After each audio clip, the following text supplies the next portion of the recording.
Hey, True Believers England team here with Twiddles, the world Twiddles, and we've got 4 more reviews for you. We're going to tackle 2 Spider-Man today, a Green Lantern, and I think King Kong has started a war.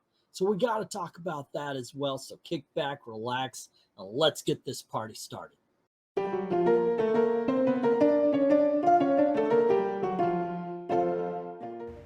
Alrighty, kids. First, we're going to start with Jeremy Adams and a guy named Shermanico, I think his name is. I don't know how to pronounce it, but they bring back Hal Jordan in the Green Lantern book. So Hal comes back to Earth. He's mad because the Guardians kind of put the kibosh on anyone protecting Earth. And he's like, yeah, that's not good enough, guys. That's not good enough. So he comes back home, and he's trying to start a new life over again.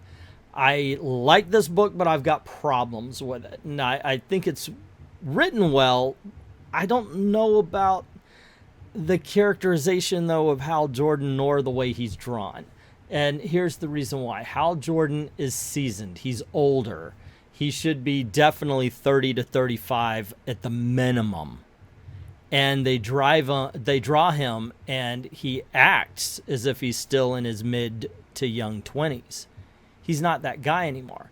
Now, if they go along where you see a part of him where he's, look, I'm trying to keep up face, but it doesn't work. Okay, I'm in. I'm good for it. That being said, everything that surrounds the characterization, Ferris has grown up. Carol has grown up, and you could tell she's grown past what they're writing Hal Jordan as. And she's ready to move on. And, of course, he's just being his normal, like he did. And this actually, maybe I'm getting this wrong. He's come back to Earth after so much amount of time and space that maybe this is what he thinks people expect of him. Like he's putting on a character of a younger self. That could be it. He might just be lost on Earth. Not lost like he can't find his way around places, but lost as in he doesn't know who he is without that ring and while he's flying through space, which is one good scene right here where he's kind of contemplating all of the stuff he gave up to come back to Earth. And he sure showed them, didn't he? So that maybe I was reading into it wrong. Maybe this is a better book than even what I thought. I don't know. What'd you think? Let me know in the comments below. Personally, like I said, I like it. I want to see what happens next. I just think they need to work on the characterization of Hal a little bit better. But that's just me, and I'm a different breed of cat. All right, gang, King Kong, the Great War. I'm a huge King Kong fan, man. Let me tell you, when they put out King Kong and Godzilla movie, I was absolutely Team Kong all the way, and didn't like the way they treated my monkey man here, man. And in all honesty, I don't like the way they treat him here either, and there's a huge problem. First of all, yes, love the covers. There's way too many variants, but then again, that's a whole different ball of wax right there. All right, so we got writer Alex Koss, we got Tommaso Bianchi responsible for this book. It's drawn well. It is written okay. The problem is it's written for the trade. There's about 5 to 6 pages worth of story in this 22-page comic book, and that's the big problem I have with this. This is not a dense book. It isn't. I got through this in about maybe 5, maybe 6 minutes. As you could see, they do a lot of this silent quandary. Get to the monkey. That's it. You don't want to hang out a lot. You want to get to the action. You want to get to the story. And there's just not a lot of story to this. I mean, you could have told this one panel, he's on the beach, all of a sudden there's a monster out after him. Okay, cool. But I'm telling you, man, they waste a lot of time, a lot of empty space. Look at that. It's a picture. I mean, granted, it's a comic book. Comic book's supposed to have pictures and such, but it kind of messed it up. There's not enough meat to go with the potatoes here. Actually, it's all gravy. This should have taken a while. Oh, if you're wondering what the plot is, a whole bunch of soldiers find themselves on an island, on Monster Island. That's it. I mean, you know, the first 5 to maybe 15 minutes of any King Kong film, that's this right here. They don't show Kong until... You're not going to see him because I don't have the last page when I do these, when I put up pages for you guys to check out to see if it looked good enough for you to want to read. You're not going to see him because that's on the last page. That's it. Like I said, this is written for the trade. I think this is an old-fashioned way of doing things. I think what we're going to end up with is a 4-6 issue miniseries when really all the information, all the important stuff could probably have been condensed into 2 or 3, let's say 1980s, 1990s comic books. As I said before in a previous review video, I am behind in my comics. In all honesty, I don't read Amazing Spider-Man, but people were talking about, oh my gosh, I can't believe how bad Jeb Zekis, whatever his name is, how bad he is at this, and he's destroying Spider-Man. And usually my reactions and my takes on this is very simple. It's got to be hype. It's got to be hyperbole at the very least. I mean, yeah, is anything really that bad? Yes.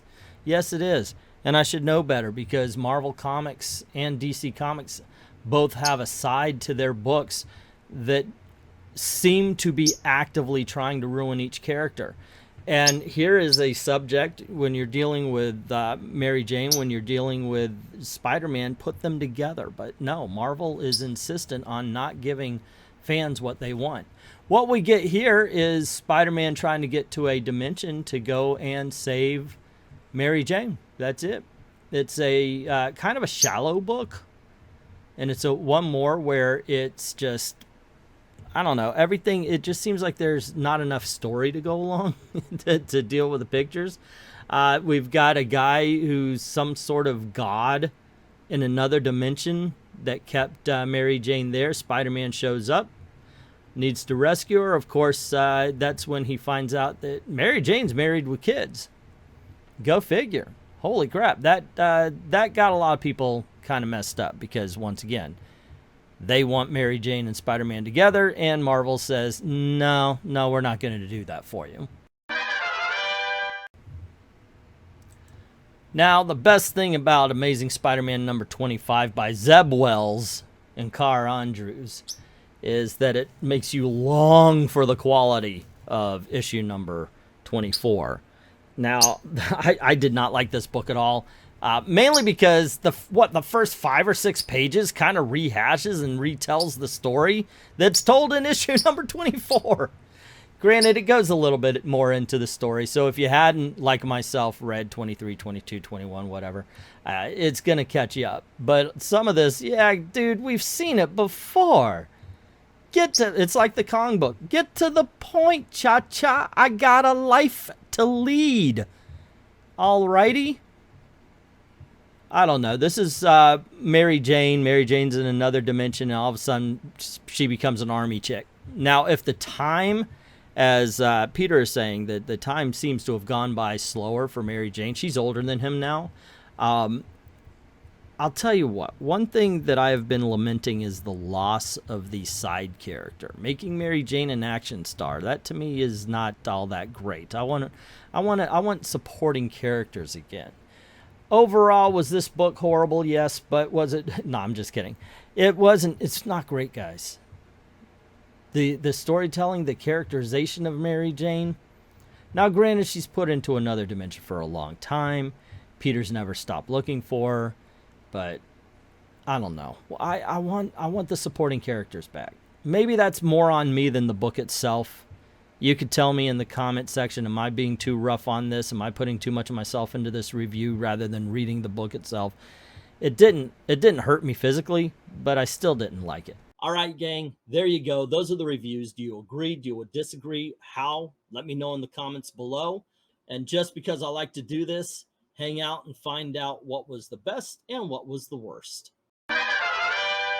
At number 4, even though none of these books just amazed me, I have to put Amazing Spider-Man number 25. The long recap did it. I didn't care for the characterization of Mary Jane. Spider-Man was just kind of way too mopey for Spider-Man to me. There was a lot wrong with this book, and in all honesty, I've read better Spider-Man, and I hope one day maybe they'll give us a writer who cares about him. I wanted so much more out of a King Kong book, and you call it the Great War. You show monsters and you show them meeting people, and then it's just a guy walking around the beach for the first 6 pages. No dialogue, no story. There's no plot. There's nothing. This issue was a nothing burger. It's all waiting to happen. Well, you know what? In your first issue, you have to make it happen in order to make us care. Anyway, okay, number 2, Amazing Spider-Man number 24. You could say that it's at number 2 because of what number 4 and 3 were, but in all honesty, there was enough here to make me not absolutely hate it as much as a normal Amazing Spider-Man reader might. Once again, I'm very casual these days. I just pop in whenever somebody's saying, oh my gosh, you got to read this crap. Well, I did. It's all right. Which leaves us with Green Lantern at number 1. Once again, not a big fan of the characterization or even the way he's drawn. He's way too young. I get it if they're trying to make him act as if this is what he thinks he's supposed to be, but it doesn't seem that's the direction they're going in. I hope so. I hope they clean up their act as far as the writing's concerned, because I like the story. I like Carol, I like the side characters, but they need to work on the main focus of Hal Jordan and the Green Lantern. Alrighty, kids, there you go. Let me know where I was right, where I was wrong. Would you put something higher? Would you put something lower? Did you like something I liked, I didn't, or didn't like something I did? Let me know in the comments below. Also, if you like this video, click on the one that's popping up right here and see 4 more reviews you may not have seen already. If you don't mind helping out the channel, go on over to Ko-Fi, links in the description below. Drop $1 in the till, helps keep the lights on. Like, thank everybody who's already done that, and to everyone, all of the true believers, thank you very, very much for watching.